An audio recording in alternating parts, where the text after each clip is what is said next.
Hey, Tom, I still need privilege, please. All right, let me find you here. Tom put some stuff in his beard. He had gray the other day. Tom dyed his beard today. All right, so we'll go ahead and use the raise your hand function now for questions, and we will start with Rob Lewis.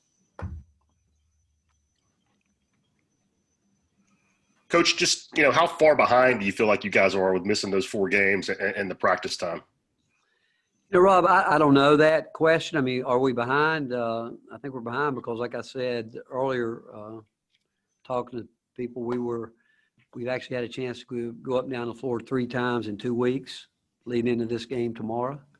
I'm not sure that how much Colorado, because I know they had to have a shutdown too, but I do think the older guys can handle it more so than younger guys. Our younger guys are the stop and starts have definitely affected them more in terms of their recall, being able to understand what we're doing from the stops and starts. But overall, I've got to think that these guys, I know they're excited about playing. We got back a day early Friday, and we went twice that day just to break it up because we knew they would struggle from a stamina, even though they had been working. It's just a tough practice when you've been off 2 weeks, basically 13 days, but they handled it well. And then we came back, and then we found out that the game with Martin would be canceled. And then by the next morning, we were in contact with Colorado and knew that maybe that was a possibility. So we had to readjust our schedule as opposed to practicing Friday, Saturday. We were going to be off Sunday. We had to flip it where we did very little at all on Saturday, even though the game wasn't totally cemented in yet. And then to put us on our 2-day prep like we like to do throughout the season. And so we are on schedule to do that. So this is the first time our young guys have gone through this. Normally by now they would have had where we would have had a 2-day prep. Just when we scrimmaged Davison, we would have had a 2-day prep to get ready for our exhibition game. We don't have any of that. And because of that, we haven't had our whole team on the same bench together. So tomorrow is going to be, all that's going to be new to all those guys. It's a real first, even though we had started preparing prior to our shutdown to get ready for Charlotte and VCU. We had started some of those type things to get ready like we normally would. But so yesterday and today is actually the first time that we've been able to do what we would normally do. And like I said, tomorrow will be the first time that we've had our whole team together and on the same bench. And our substitution, we can think about it. We don't know how it's going to play out. We don't know foul situations here or there, whatever. So our older guys will handle it better, as you would expect, but the younger guys are going to have to learn on the fly here a little bit. They're going to have to be ready. They're going to be nervous. They're going to, they don't know exactly what to expect. We appreciate Colorado doing what they're doing for us, and we're able to put this together quickly, and we have a lot of respect. Obviously Cam English worked for Tad Boyle. Tad's head of the rules committee, and he and I served on that committee with him, and I've gotten to know Tad and have great respect. I think he's, as you all know, he was an assistant coach here back in the day, just a terrific basketball coach. I think a very underrated coach. You watch his teams play; they play hard, play aggressive. They rebound the ball. They take great pride in that and take care of the ball. They really offensively do a lot of good things, and that's going to really challenge, again, our younger guys, because they're going to find out if you let down for just a little bit, they're going to hit you with some back screen, fade screen, down screens, ball screens. So they're going to have to learn to continue to play and not just think they can guard one action and be done, because Colorado does a good job of their flow game. But Grant Ramey and Mike Wilson. Rick, do you expect to have every player available for tomorrow night? Is everybody out of who's going to be missing? We'll have two guys that won't be playing. Corey Walker and Drew Pember will not be playing. Thanks. Rick, what was your experience with having COVID and being isolated for almost 2 weeks? And what did you go through symptom-wise and life-wise for that little stretch? Well, the toughest part was just missing all you guys. It was the day that went by. I just wanted to hug all you guys and tell you how much I loved you. That's the hardest part about isolation, you know. Mike, you know what I'm saying? Did you miss me as much as I missed you think? I don't want to hug you when you don't have COVID. So Well, I'm not sure I was going to hug you anyway, you know, but no, you know what, Mike, it started out, I think that, and I said to people, there wasn't a day when I had it that I didn't feel like I could, if I had to get up and go to work, I could have gone to work.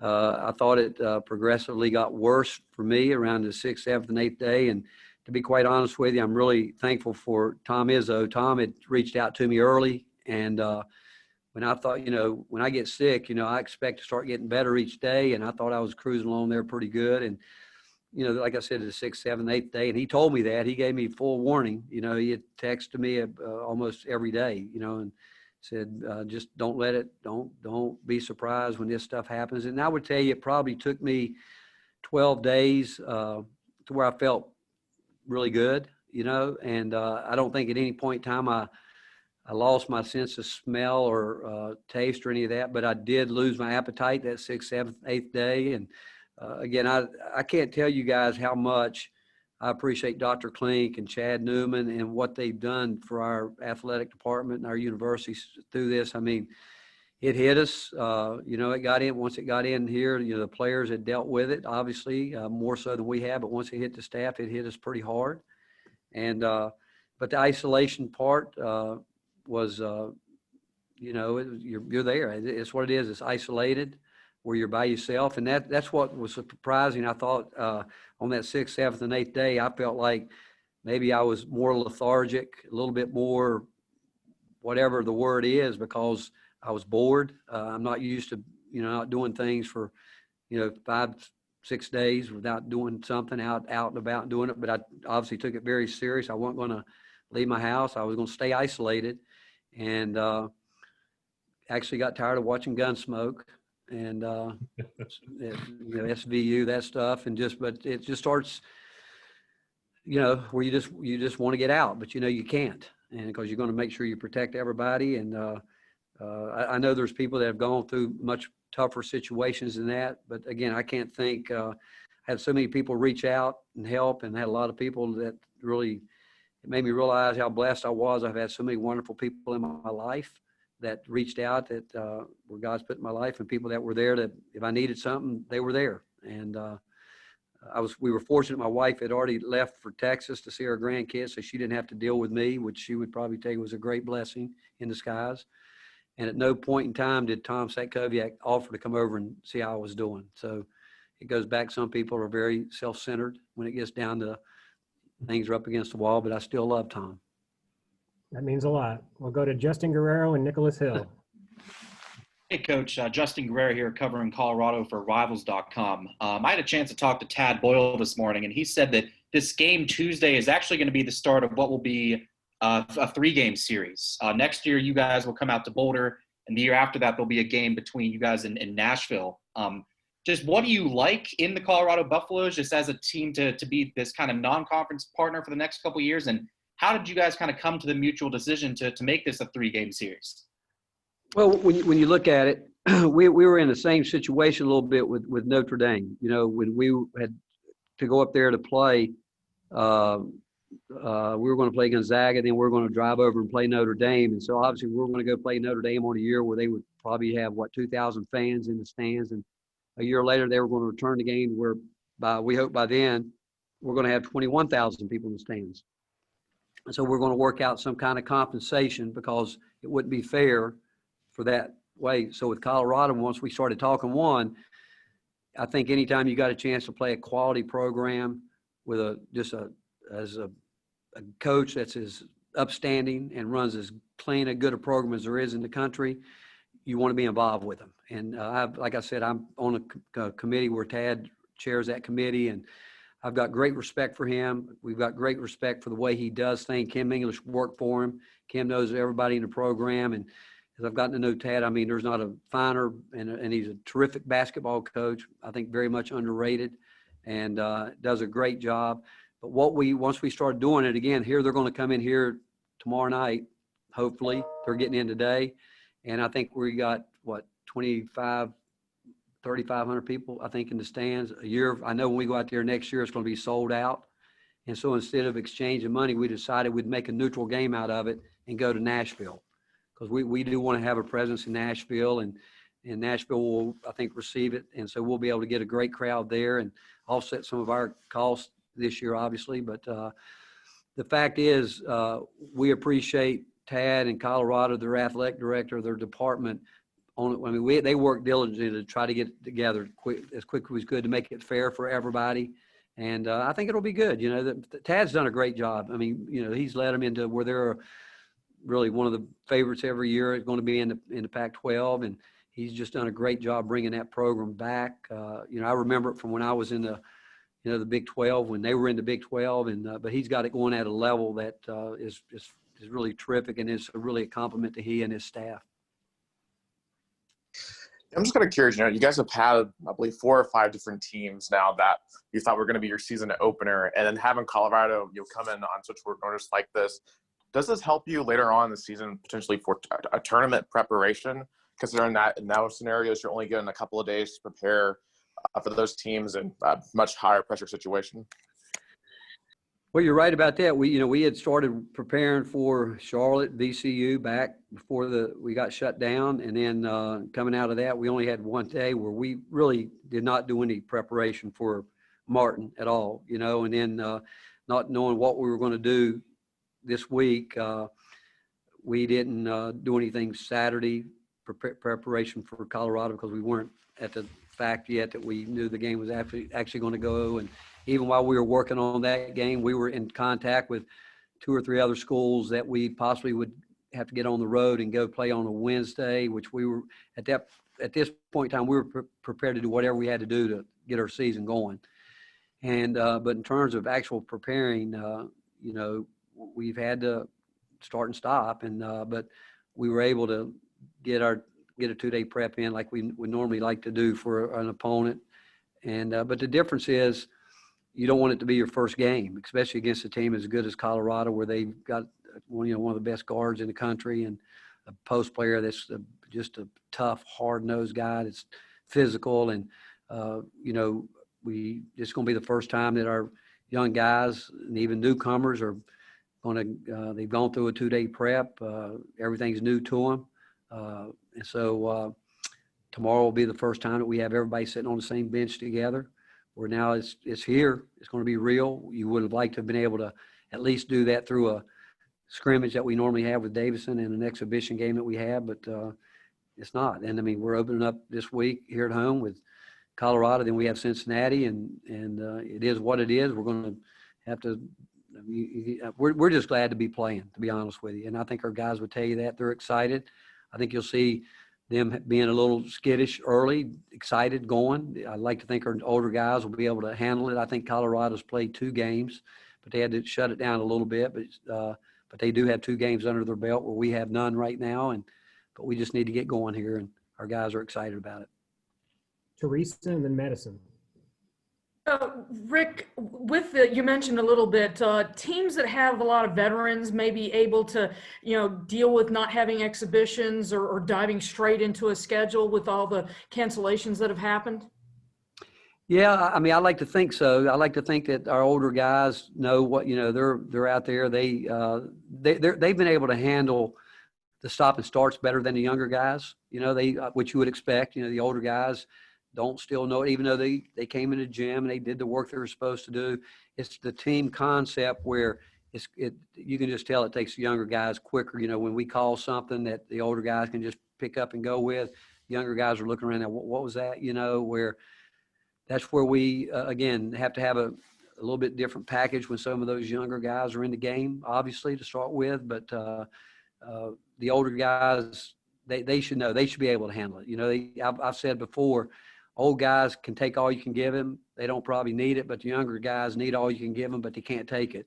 And that's proven out right now, to be quite honest with you, because the biggest thing we've tried to do is keep those young guys as fresh as we can and try to teach them how hard they're going to have to play first and foremost. And they're going to definitely find that out tomorrow night. Hey, Coach, glad to hear you're feeling better. Thank you. You talked earlier about how important it's going to be for your younger guys to play the entire defensive possession with how aggressive Colorado is with on and off ball screens. Coach Schwartz talked to us a few weeks ago just about how impressed he is with Springer and Johnson's defense already, and how, they kind of knew that they were going to be great offensive players, but their defense has really stand out as well. What do you like most about those players early on? Well, they do have the ability right now, I think, defensively to hawk the ball. I do think that they both have the ability to guard the ball one-on-one. And they're going to certainly get challenged tomorrow night with that. But they still, I would say, off the ball, staying in the possession the whole time, finishing it, and that's with a block out. And both of those guys can rebound the ball. They have the ability to blow it out and go with it in transition, which I think really helps a lot. And so the fact is, I think offensively we'll watch them grow up in front of us on the offensive end. They have some good days, and they have some days where they're not so good on the offensive end. But the one thing that we expect out of both of them is the fact that they can come in and do some things on the ball where they can guard the ball, and we hope create some havoc there. And then can they learn to play, just start out playing 90 seconds as hard as they can play and get a feel for it and take care of the ball and make sure they're not doing things to put us in a situation where we can't play them. And that would be breaking down on the defensive end, or really more so on the offensive end, turning the ball over. So we can make some fix-it plays on the defensive end. It's hard to fix those turnovers while the game is in the flow. Jerry Tipton and Grant Ramey. This is probably basketball 101, but I wondered how important is guard play in college basketball, and what's the difference, do you think, playing point guard on the high school level versus the college level? Well, the guard plays, it's like playing baseball without a pitcher and a catcher and a shortstop and a second baseman and center fielder. You got no shot if you aren't good up the middle.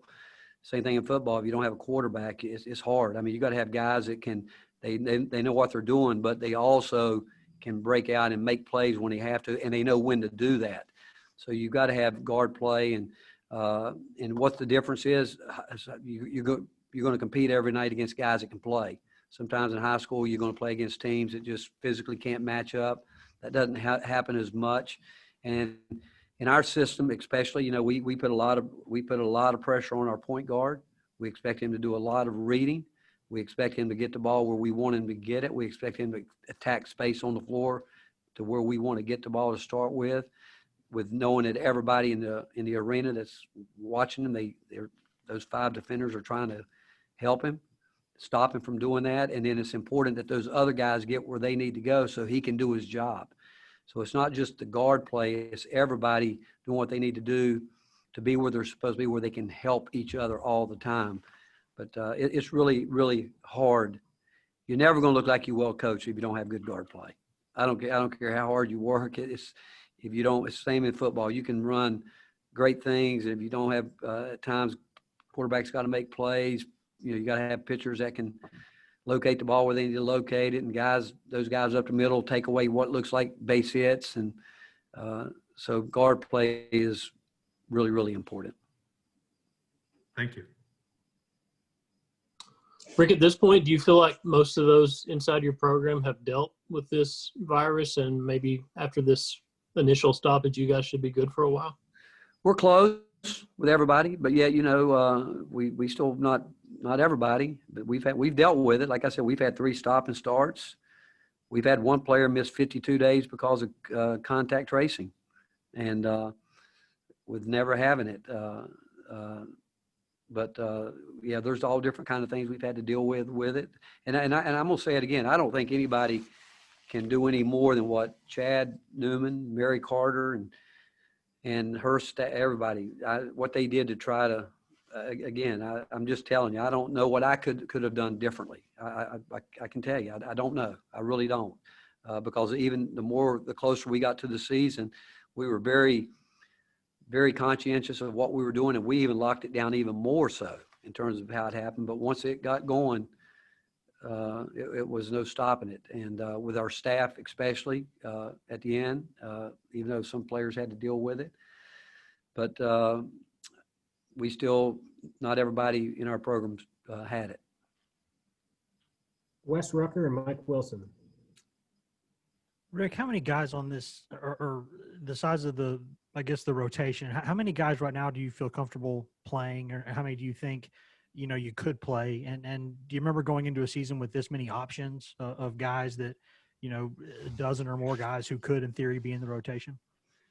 Well, it's the first time here, Wes, that we've had this situation where we've got, our scholarship players. There's, I would say of those guys, probably 11 of them that right now, we know 2 of them aren't going to play tomorrow, but of the 11 guys we have out there, I think we would have confidence in using them. I don't think there's any question about that. And at some point in time, every one of our scholarship players has shown that they could help us, but it's the C word, consistency.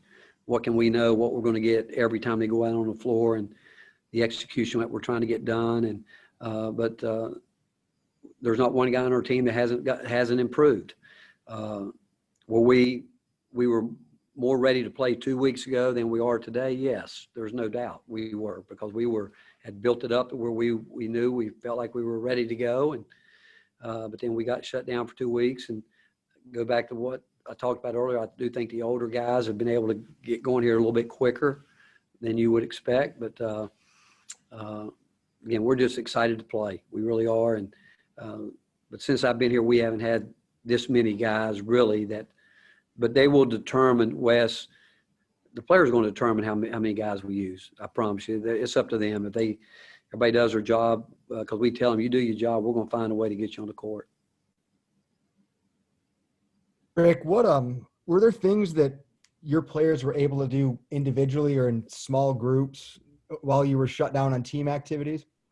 Well, in the small groups, Mike, we a lot of shooting. We were trying to get 500 shots made a day with them, and and we changed that up with them, not just 3-point shots, but game shots, game speed, game spots. And it was hard because obviously they're on the floor, on the court by themselves with a gun and shooting and trying to, and they were allowed to have a manager that they had been dealt, they had, were tested to go. And so we were just able to get shots up. And one thing they did do, and they were able to continue to lift weights by way of Zoom. And again, Garrett Mainwall worked hard doing that from his end. And we were going to follow the protocol exactly the way it was supposed to be done.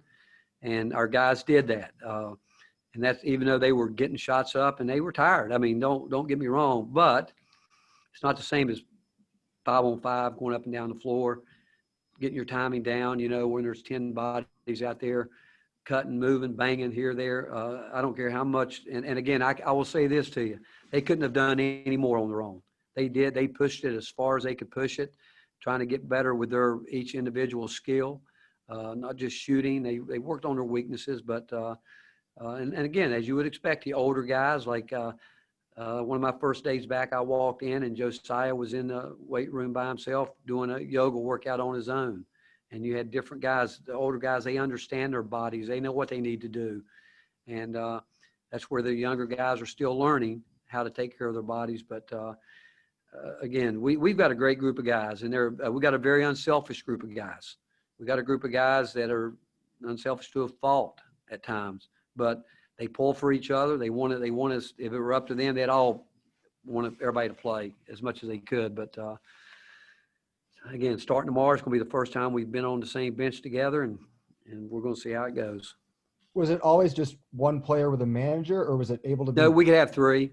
We could have 3 guys in there at one time, different bad. We had one on each end, and we had one in the middle. But in most situations, it was 2 guys in the gym. But we could have had 3, but it worked out where they were organized, with their shooting times. They were really allowed to get a couple hours a day in there where we had to rotate. And again, some guys, even as much as we ask them to do, some of them are going to still come back and do more. I mean, we got some guys that are some real gym rats, and they want to be in there. But most of the time, Mike, it was 2 guys in most situations. But they started sometimes at 6 in the morning till 7:30, 8 o'clock at night, nonstop. People rotating in and out of the gym to get shots up and get their work done. Rob Lewis and Gustavo. Coach, since you've been here, kind of like maybe the biggest hallmark of your program has been player development, guys getting better from year in and year out. If you had to give the most improved player award to somebody on the roster, who are a couple of guys that you would single out that have made big strides? You know, Rob, again, that's a really great question, and it's hard to give it to just one guy because I'll be frank. I think every guy in our program's gotten better. I think Santi came back in the best shape he's been in since, he was never in great shape. He wasn't even in great shape at the end of the year because he didn't have a chance to get himself in great shape because of what he was thrust into. But, I think that Fulke and E both have improved in terms of what we need from them. Josiah's definitely improved. Olivier and Urosh have gotten more confident in understanding the system, and I think that's going to help them. They still, again, we have big plans for those guys. VJ Bailey was with us a year ago. VJ's done well. EJ in a short time maybe has improved as much as anybody could possibly in his short time because of he had to do a shot makeover a little bit, a big bit, and but he did it, and it's going to help him, and he understands he's going to do exactly what you tell him to do. And then the younger guys, I mean, we know that we have a talented group of those guys are talented, but the start and stops have definitely hurt them, and they've shown some glimpses of what we think they can be, but they've also have struggled physically at times, because the older guys, like I said, the older guys don't need as much, but they could go all day long, where these younger guys can't go all day long, but they need to. And they're having to learn to do that in a year where these stops and starts definitely affect that part of their game. And I know I'm all over the place with that question, but it'd be hard for me just to pick one guy and say that, because I think all these guys have worked hard to improve, and we're going to find out starting tomorrow, those guys that have improved, can they bring it over when the lights come on? Coach, your opener game was canceled 3 times. How are you able to manage your anxiety and the players' anxiety during this period? Because I imagine they're ready to play, but this cancellation probably affects, their, ability to keep a focus. Well, it would be exactly what you would expect. I mean, you get your expectations up, a week before we got, before we got shut down, we were excited, I mean, think about it. I'd passed 3 straight COVID tests, Monday, Wednesday, Friday. I wasn't feeling very good, but I was ready to go. We're getting ready. So we come in on Sunday to get ready for the game the following weeks, the 2 games here, and I test positive, and then we get shut down. And we were all excited. We were right where we wanted to be. We had spent 10 days where we finally had everybody out there. We were scrimmaging. We were playing a lot. We had played our way into shape because we had been shut down. When we came back after that second shutdown, we said we got to play, since we're not going to have an exhibition game. We had referees in here. I think we had 3 scrimmages with referees, and we were building up because we know, again, we couldn't have the exhibition game and the scrimmage. Once we get shut down, and then you go basically 13 days without getting up and down the floor, and now we're going to play 4 days later, 5 days later, something like that. And but yeah, and there's no doubt that each time we shut down, and if, to be honest with you, if you ask the players during that time, was it tough on them watching college basketball get off to a start and them not being able to play? Yes. I didn't want to watch it. I'll be honest with you. I had a hard time wanting to watch college basketball. I had a hard time wanting to watch anything, to be honest with you. But the fact is, the players were wanting to play, and now it affects. I mean, you see where Gonzaga I think had to cancel four games or so. It's just one of those years, but it is an emotional drain, I think, on everybody, because you're getting excited, you want to play, and if there's one common denominator through this, to the man, every player would tell you, we just want to play. I mean, we've practiced for this longest in my life I've ever been around a team where we haven't played a game, but I've never, ever been part of a program where your first game, you decide on it, 3 days before you're going to play it, and we still have a game that, that we like, that we're talking to people that we want to make up. And, I wish now, looking back, I wish the NCAA would have just said a blanket, you can play 27 games, forget the MTEs, because you see there's going to be a lot of teams are going to want to scramble to make up these games, and maybe we're running out of time for non-leagues. But we like to get to 25 games if we can. But right now we just want to get going tomorrow night and hope that, and it's not just us, like somebody asked a question about our group. I would say for the most part, there's not a game that we won't be able to play because of where we are, but we don't know with our opponents where they are, what they're going to have to deal with. You know, I had talked to Mark Few a couple of days before, because we were thinking, you know, is there a way we can get together later on, do this, do that? And, you know, they had a situation, I think, down in Florida. And, but he was talking about how they're going to transport players. And so, you know, he and I had talked a couple of different times, even after they had played in Indianapolis. I talked to them, and they were obviously getting ready to play Baylor. But we just don't know. And that answer to the question is, it could be a year like that, up and down, where you're going to get ready to play, then all at once you can't. And from an emotional standpoint, I do think believe me, in the whole world scheme of things, it's not that big a deal. But in terms of the world that we live in and what we're trying to do with our young players here, yeah, it's tough on them. It really is. But like I said, I hope we can get going here and be blessed enough not to have any more interruptions. All right, we're going to finish up. Our last two will be Madison Blevins and Mike Wilson.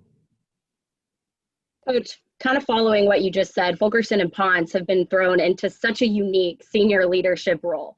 I mean, there's no textbook on how to lead your team through a pandemic. So just how have they responded and kind of just led this team during all of this adversity you guys have already faced? Well, again, from a basketball standpoint, we don't have a guy on our team right now that I would say is a real loud, vocal kind of leader. The loudest guy on our team is Urosh. He talks the way we want him to talk on the floor.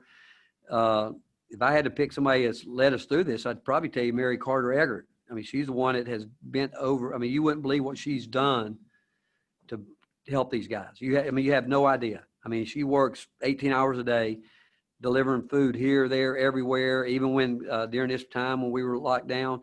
And I think that's where the real leadership has come from, in terms of telling. And our guys have been great, because they know there's nothing we can do about it other than that we've got to protect each other. We've got to protect those people around us. And it has started with her and Chad Newman. And, Chad has been unbelievable with it. He struggled with it as much as anybody. But through this whole thing, again, Dr. Klink and our university have been unbelievable. And I'm telling you, they really have. I don't know what we could have done different. But in terms of keeping these guys up, again, you hear them talk, they know it, and they say it is what it is. And they would tell you the same thing I said earlier. There's a lot of people that have had to deal with it in a lot worse ways. And they know that people have lost their lives because of it.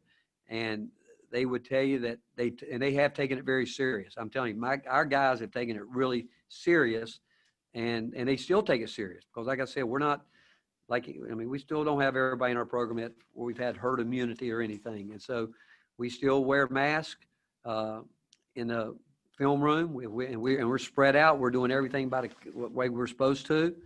And we're trying to, you wouldn't believe the thought has gone into how do we do our timeouts? Because if you think about timeouts during a game where that contact tracing is in play there, how we're going to have to rotate guys during timeouts where there's so many things that they have talked about, how this is how we got to do it during this timeout. We got to do it this way during this timeout, but the one thing that's been constant is our guys do they do what they're supposed to do. And I admire them for it. But the real leadership has not just been our players, it's been our administrators have been phenomenal in terms of trying to make sure that we're doing everything the way it needs to be done. Speaking of administrators, I know you didn't get the big ceremony you would have wanted for this, but I heard Tom earned the second straight Tom Sokoviak SID of the Year award, and I just wanted to find out what he did last year to win that and why you're so proud of him. Well, I'm proud of him because, one, he was the one that came up with the award, and there's a committee of one. And he's chairman of that committee. And every year we just tell him to submit who he's recommended, and 2 years in a row it's come back with his name on it. And but I can tell you this, Mike, if anybody's ran scared right now through all this, it's Tom Satkoviak. He built that mansion. You've heard that song by Dolly Parton, I think, Mansion on a Hill. Well, he built one out there in Sevier County, and he's got a man's cave that I'm telling you, they say it's got close to $150,000 worth of stolen athletic merchandise. Okay, guys, it looks like we're having some trouble with Coach Barnes' audio. So appreciate everybody's time today. And we will hopefully see a few of you guys tomorrow in Thompson Bowling Arena. But y'all have a great one. Appreciate your time.